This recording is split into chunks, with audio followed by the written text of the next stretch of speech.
Right, Kawasaki KH750 brake calipers. Normally they only have one side, but you can get a kit conversion to do twin disc on the front. Clearly these have been leaking, got hot, everything that can possibly go wrong with them has really. That bolts to the front fork and is solid. Piston goes in there, one of those. As you can see, any rust on them, if it comes off it's fine, but anything where the chrome covering has gone, it's added. Because all that'll do, there's a rubber seal in there, look. Okay, so that there, with that rubber ring there, okay, that's your piston seal. And then they go on the outside, on there, and they're just a dust cover to stop dust getting inside them. So anything on there that's pitted, gone through the chrome, every time it goes up and down past that seal, it just rips the seal. So not even worth messing around with. I think it's 20 quid a side for the rebuild kits. Okay, so that's solid on the bike. You have your piston in there. You have that brake pad, fits inside there, and that screw holds it in, yeah? That brake pad fits inside there on the two square sides. So when you push it, that's solid. These are what you call sliders, which are knackered. That should be really nice, quite free, you know? But they're too tight. So basically you've got a brake pad in there, you've got a brake pad in there, piston pushes that way. The way the slider works, it pulls it all together either side of the disc equally, yeah? Okay, so obviously these need completely stripping. Somebody's painted them over with non-brake fluid proof paint, but you can get caliper paint. It takes forever to dry, but it's good stuff. So you break your seals out. So that's your brake. All it is like an O-ring but square edged. That sits on the outside of there. These are 38 mils. See how loose that is. Obviously it'll compress more when it's in its groove, but that's not right, they're just worn out. You get rust on the back edges of those. See the nick in it there. So they've had it. But your rebuild kit, you get one of them each side, and you can buy the new pistons. But again, so you need to get new pads. They've got loads of meat left on them, but they're horrible, so just get new ones, you know. A new set of pads, your seal kits, and 2 new pistons. Now, inside, what you've got to do is to get those sliders out and freed up. See that one's nice and loose? Yeah. That one's at it. So you can split the calipers in half by undoing those. All it is the brake fluid goes in there, you bleed it from there. Some of them, if they've got a piston either side, you have a bypass with a rubber O-ring in there, but this won't have them. Let's see if we can get those undone.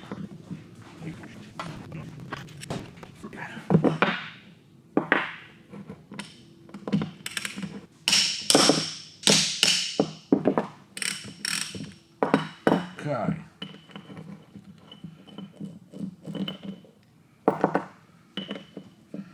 So you can give them then, once they're all apart, give them a proper clean up. Repaint them, put your new seals in, get your sliders working. They're quite basic really, but they're just, when they're covered in crap like, it's not even worth trying to mend it, you know, properly. Just take it all apart and do it.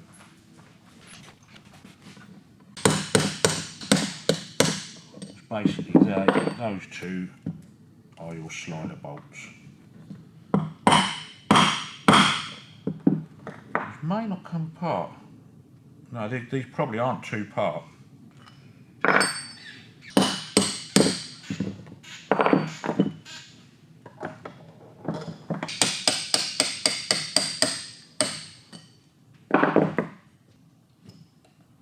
Right, so your dust seals have all gone on. You can get all new ones of these, yeah? They're just dust seals. And the other one was laying in the bottom of the caliper, which is there. So they should pass through there really easily. It's all been apart before, you can see it. So they should be nice and free. That's your slider. Basically then, you can give all of that a really good clean up. You've got O-rings in there as well, to stop any breakthrough getting in there. So that then, take it all apart, take your bleed nipple off, get that other seal out. So that, all of that lot you get new, all of that lot you get new. The bolts will clean up good enough. I'll put them on the lathe and just spin them and sand them a little bit. But you can feel them where they've had rust in them before. So as long as they're reasonably well cleaned up, they'll be fine. You've got to clean out, see that little lip there. These, I mean, all I'll do is I'll get paint stripper and throw them in a bucket of paint stripper to clean them all off. This in here is your most important part, and getting all the crap out from behind in that groove and there, yeah? They've got to be spotless, basically. Yeah. And then you have these are your dust seals, which can be an absolute pig to get on. That little lip there, see all the rust inside them, look. Yeah. So you have to get that lip there into that little groove there. And they can be a right pig to get on. And then the top, that just goes into that groove there. So that's your outer, inner dust seal on there, yeah? So you have to get that in there, put your new ring in there, you have to drop that down into there, and then try and get that little groove round there. Like I say, they can be an absolute pig to fit. But I'll leave that one together so I know which orientation that goes until I do it, and then I can photograph it. But obviously they're side to side. You've got to get all, blow them out, clean them out, get all the crap out of these because they're just, it's just horrible, you know. So that's basically, there's not a lot to it, but there's no point in putting it together with all this paint coming off, you know. Definitely, you can leave them in a bucket of thinners or paint stripper, whatever you want, just to make sure they're all cleaned up. Then you can buy a special caliper paint, it's aerosol. But I don't know, I've never had any. It's definitely brake fluid proof, petrol proof, blah blah blah, but it just seems to take forever to dry. Really? Yeah. And it goes on very like almost like a lacquer. So you have to keep coating it. It almost stays see-through for a little bit. Yeah. Yeah, so you have to give them quite a few coats. And then just reassemble, put it all together properly with, you know, copper slip, because all of these should really be nice and free, you know. But they're not. So it just needs all cleaning up properly. Yeah. Even those, the paint's starting to go on them, look, so the whole lot needs doing. Basically that's your discs. One of them's a little bit scored on it, but not too bad. But I don't know what they've got, these, they're almost brass, those, which is, they're like racing pads.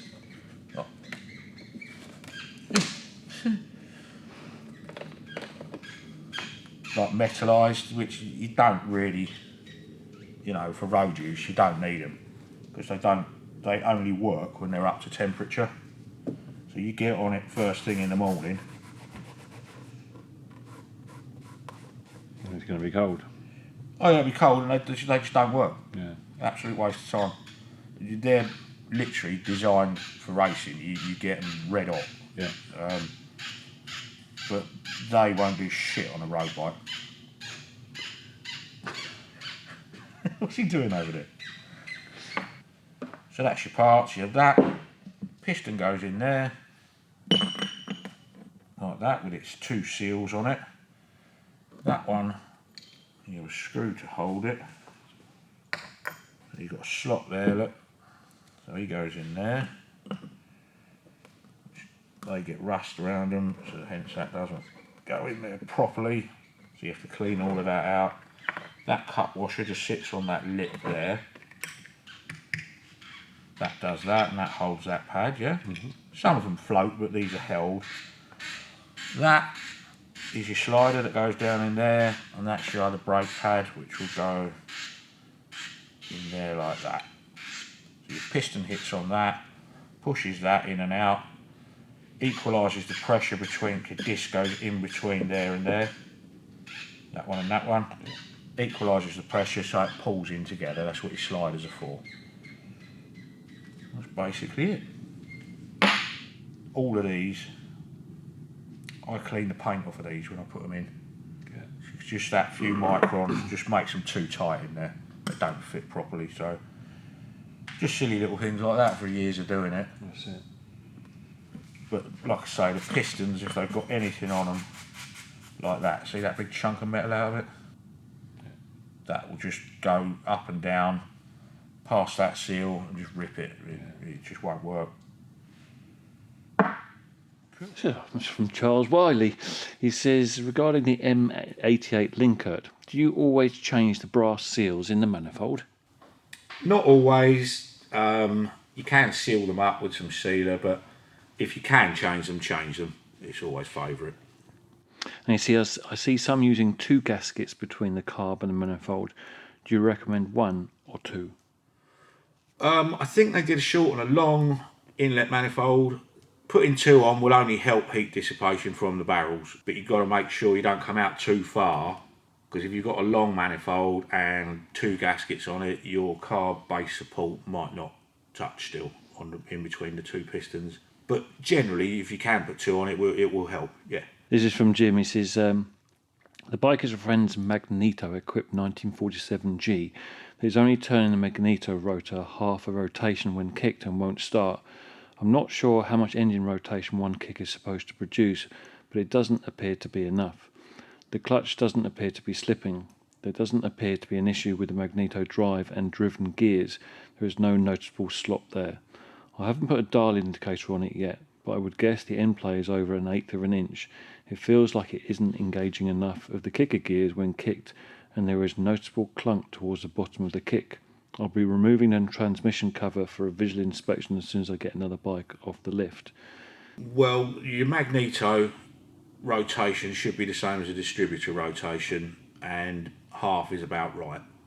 Maybe a little bit less for kicking it over. Obviously, you've got to give them a bloody good kick.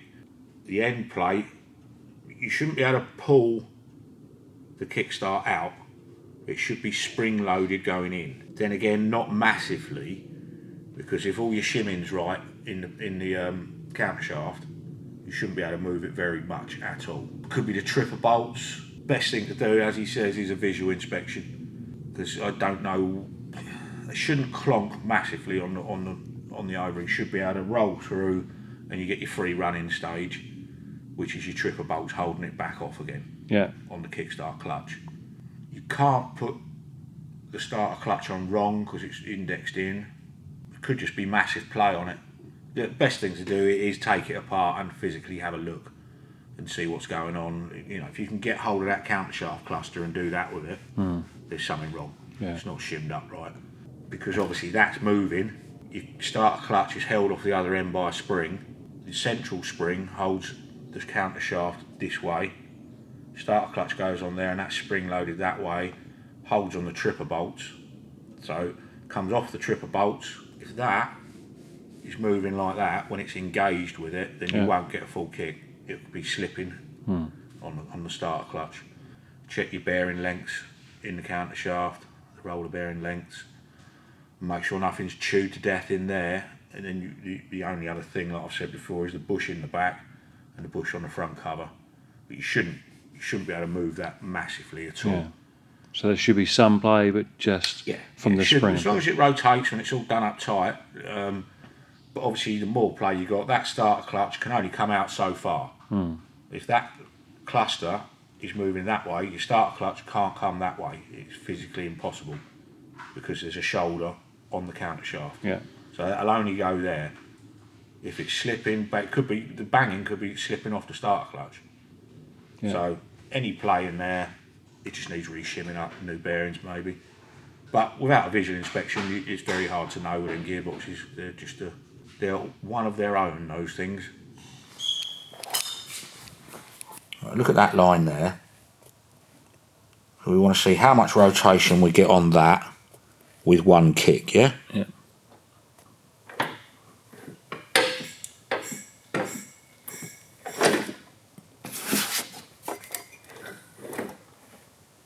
So that's all the way down. So you are literally, that's even under a half, isn't it? Yeah, so half a rotation's probably about right on the mag drive. Got to make sure everything's clean in the mags. If you can put it on the bench and just spin it, the Magneto, slowly, you should get a spark out of it. Yeah. When you've got to really kick them as hard as you can to get a bit more spin on it,